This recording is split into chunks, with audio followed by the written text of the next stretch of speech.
Rishi Sunak is the youngest British Prime Minister in over 210 years. And yes, you should be paying attention. For the past few years, Britain has been under a lot of economic struggles, most of which was caused by poor decision making.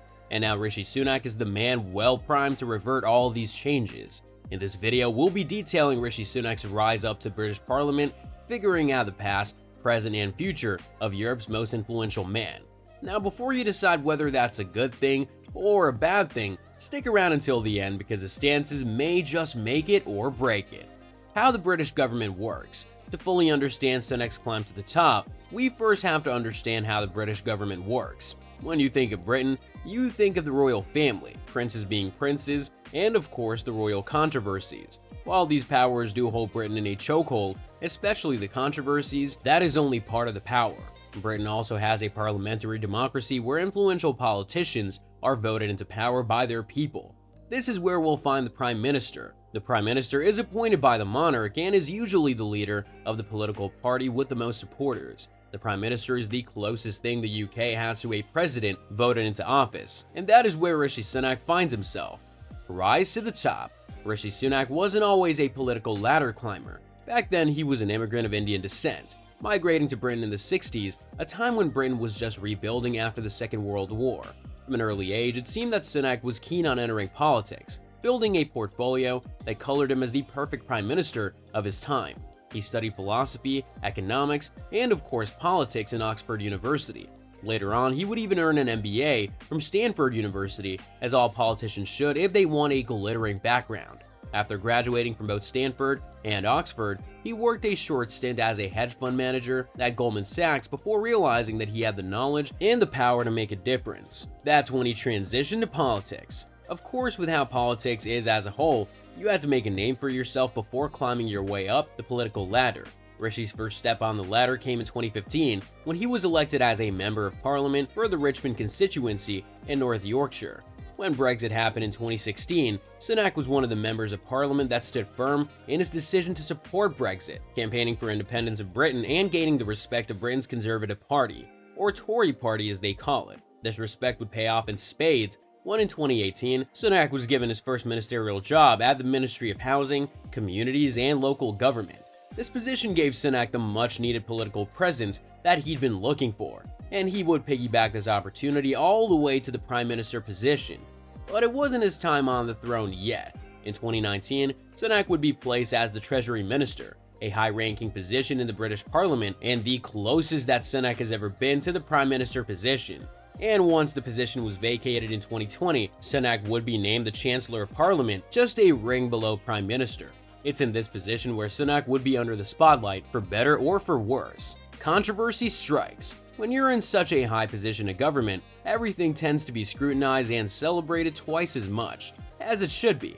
Take for example in 2020, when COVID was hitting the world harder than ever. He took it upon himself to allocate a budget to support businesses and jobs that were affected.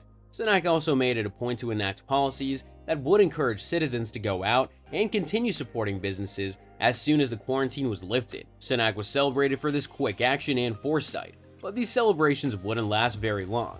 Multiple controversies popped up one after the other, all of which were undisputed truths. The first and least controversial issue would be his attendance to Boris Johnson's birthday party in clear violation of quarantine protocols at the time.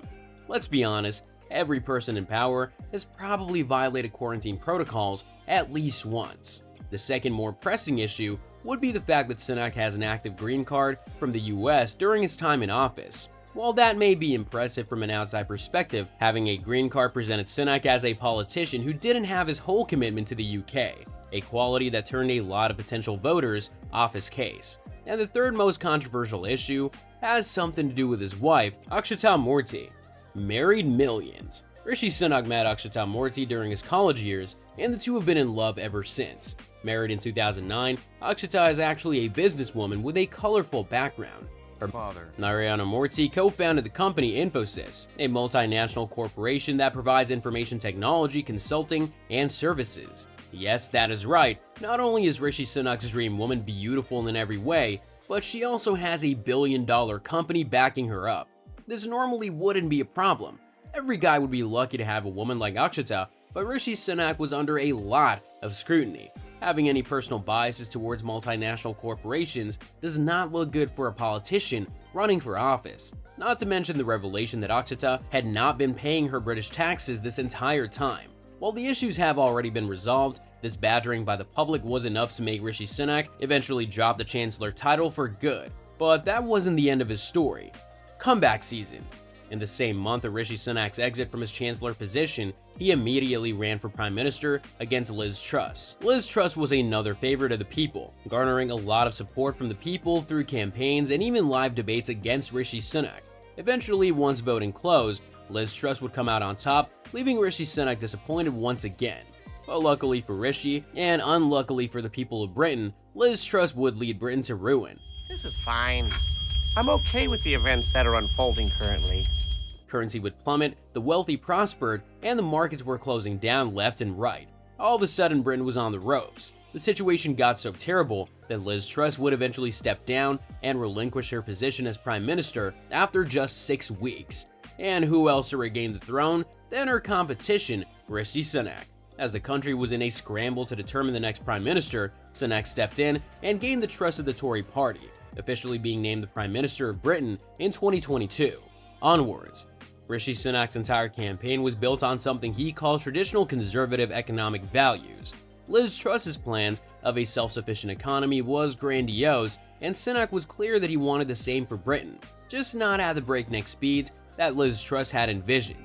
Rishi Sunak inherited a country in economic crisis, and there's been no shortage of criticisms towards his plans to alleviate this crisis. Many cabinet meetings have been dedicated to berating Rishi Sunak, saying that Britain has not seen any positive change since he sat into office. Interest rates are still high, the cost of living is still high, and the economy is still in shambles. And to that, he says to trust the process, that rushing to dig Britain out of debt would only result in more debt and inflation.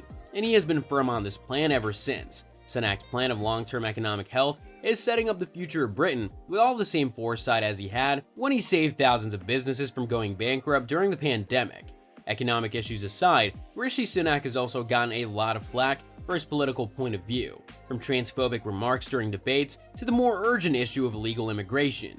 Being an immigrant himself, it's easy to think that he'd understand the struggles of immigration and issue a bit of breathing room for those wanting to seek refuge. But it seems the opposite has happened. Rishi Sunak, amidst an economic crisis, is clamping down on illegal immigrants and justifying that it's for the country and the immigrants' safety.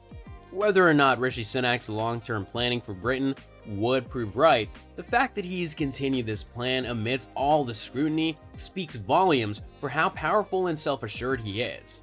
Let's hope Britain doesn't dig down any deeper than it already has.